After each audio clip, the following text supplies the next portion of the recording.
Picture this, you saved up enough money for your first car, you go to a dealership, look around, and pick a car near the top of your budget that looks great and is fun to drive. The salesman was really nice, but kinda seemed a little too excited when you were signing papers. But after signing and giving him his nice commission, you're driving home and your new, shuddering, jolty, and half-disintegrated transmission comes out of nowhere like...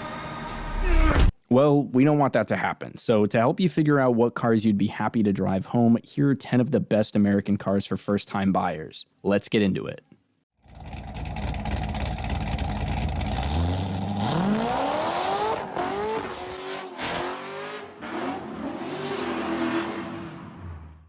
Before starting, I want to say this isn't a mangoes to mangoes comparison, and not all of these cars are great for the same reason, but they each have their own great things about them as a first car. Also, these prices are for cars in good condition with no accidents and under like 115k miles as a hard cutoff, but most of them with under 100k near me, but prices vary by location. First up, as probably the highest rated choice, and it's many cars, so I kind of cheated, it's cars with the GM 3800 version 2 engine. And in case you don't know every single car with that engine, which you probably don't because there's a ton of them, I'll put them up on the screen. Yes, most of these are 90s cars, and that may seem ancient for someone born in like 2007, but these engines are famous for being indestructible. And I know 50% of them look the same, but the Grand Prix and Bonnevilles are pretty cool looking, and I even think the Buick Riviera is kinda good from the front? Is that okay to say? Oh shit, just look at the back though.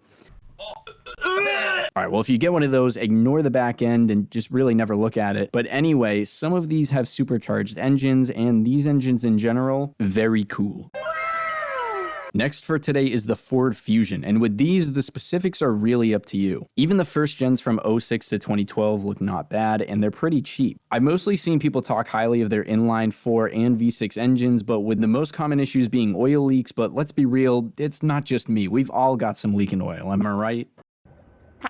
If you've got a larger budget of like $7,000 or more and you'd rather have something newer with higher but still acceptable miles, you should be able to find some second gen Fusions, which are also great cars. The second gens also look way better and should get better gas mileage. In any case though, with all these cars on the list, I definitely steer clear of any hybrids you might find for your first or a cheap car. With the hybrid system comes added complexity and more things that could go wrong, so I think it's better to just keep things simple, easier to repair, and safe. Third is pretty much any good condition Mustang you like. With a lower budget, that pretty much filters it down to SN95 V6 and V8s, the 05 to 09 S197 V6s, and maybe a facelifted S197 V6, but I don't know how likely that would really be. These cars aren't anything special on power besides maybe the 3.7 liter V6s in the later versions, but they're torquier than other V6s and light. A pre-2011 Challenger V6 could be possible, but it's not likely, and they are quite slow. And the 5th gen Camaro V6 is decently quick, but also more expensive. If you pick a Mustang, it's pretty easy to choose what things are important to you and what things you're willing to sacrifice. The first SN95s will be the cheapest all around, but don't look as good in my opinion, and will be the least safe and reliable. New Edges are nothing special as a V6, but would be cheap, and the V8s in those sound great, and many say they're very reliable. The S197s look the best in my opinion with the true Mustang shape, have the best interior, and will be all around a little more refined. But all of these are fun to drive, have good or great modding potential, are easy to work on with a huge market online, and won't be something you regret. Unless you get a 200,000 mile rust tank that decides as soon as you show it to your friends, it's gonna poke its engine out the bottom of the car like...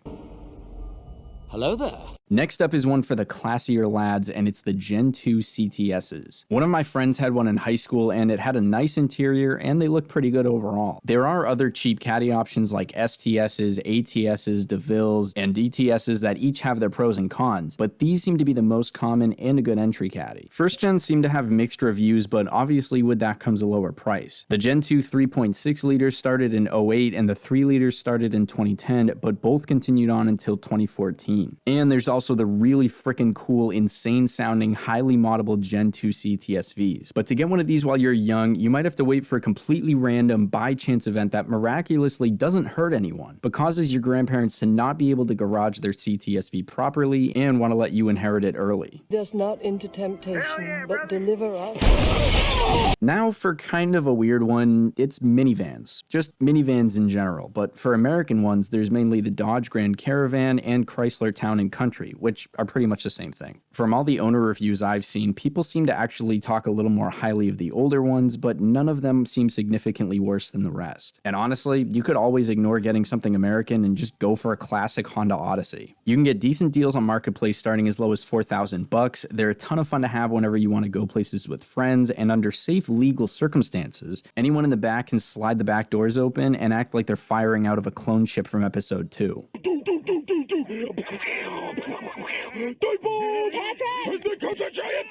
In for number 6, we've got the Lincoln LS, so you can compete with the 25% of your class who drives a BMW 3 Series. These are offered with 3-liter V6s or 3.9-liter V8s, but I'd probably just go with the V8 if you want one of these. If you're fine with a V6, there are cheaper, more reliable options out there. The most common issue people point out with these is that there's nothing special about them, and the reliability does have mixed reviews. I get that the looks, interior, or even sound or power don't really stand out, but what does stand out is that nobody likes these enough to try to get any money for them. Even prices for V8s from the 80s are the same or higher than most good condition LSs. And yes, I've seen anyone in the comments saying, it's not American because it has a Jaguar V8, but...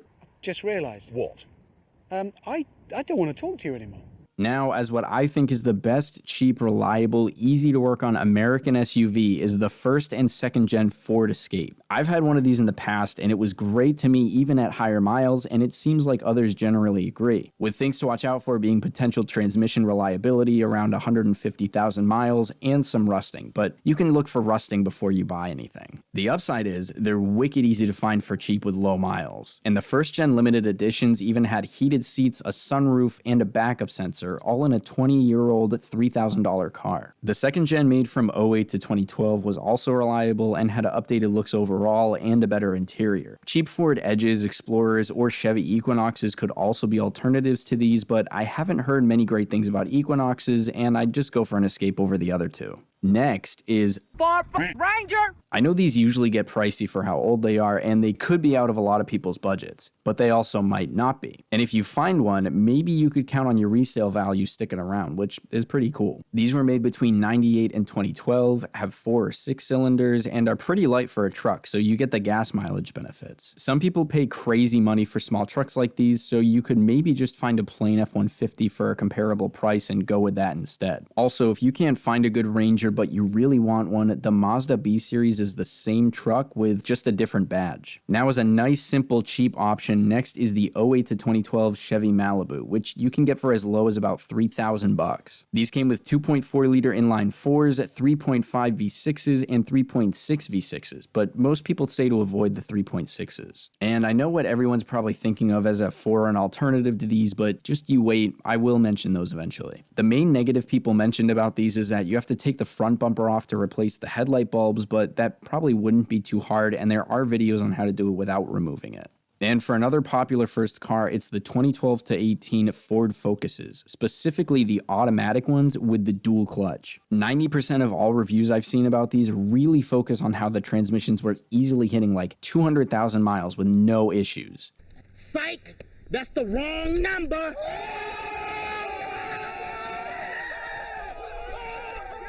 Honestly, a small part of me is wondering if someone who knows about these cars already was either ripping their hair out just now or already clicked off. But yeah, you should actually avoid automatic Ford Focuses from 2012 on at all costs, because those transmissions are famously bad and Ford never fixed the problem. The manuals seem great though, so if you find one of those, that's alright. But the real thing I wanted to talk about was 2011 and older Focuses, which are very highly spoken of. For first gens, reliability varies by engine, but a lot of people say to definitely avoid the SPI engines. First gens got a facelift in 05, and at this point I probably wouldn't buy a pre-facelift, but that's just me. Second gens from 08 to 11 are also very highly spoken of for their reliability, and you can get them with an auto or manual and as a 2-door or 4-door. As honorable mentions, there are Crown Vics for fun, cheap American cars, and the typical foreign starter cars like Camrys, Corollas, Civics, Accords, RAV4s, 2000s BMWs, Jettas, and stuff like that. I also want to be clear to people who are new to car buying, there are cases where you should stay away from a certain car or version of a car. But for most cars, it's all about how well it was maintained, how you'll maintain it, and the shape that it's in. If you can have pre-purchase inspections done, which I know are definitely easier at dealerships than private sales, absolutely do that, or bring anyone you trust who's experienced with cars. But know that at the end of the day, it's also up to you. If you're not positive which model you want, test drive everything you've considered, and even maybe things that you haven't considered, because each one will feel different, and you might hate the way one feels to drive, even if you loved the car on paper. Let me know if you have questions about these cars or any others, or if you have any other video ideas. As always, thank you guys very much for watching. I'll see you all in the next one. Have a great day.